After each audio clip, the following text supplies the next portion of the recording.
بخیر ایران. امروز چند روزانه؟ 12 کیلومتر تا همیان رکاب زدیم. این مسیر راهمونه تا انتها برسیم.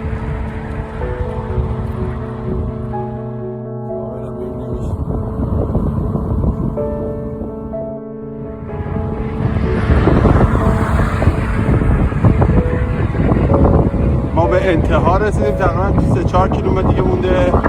این هم سلطان سعید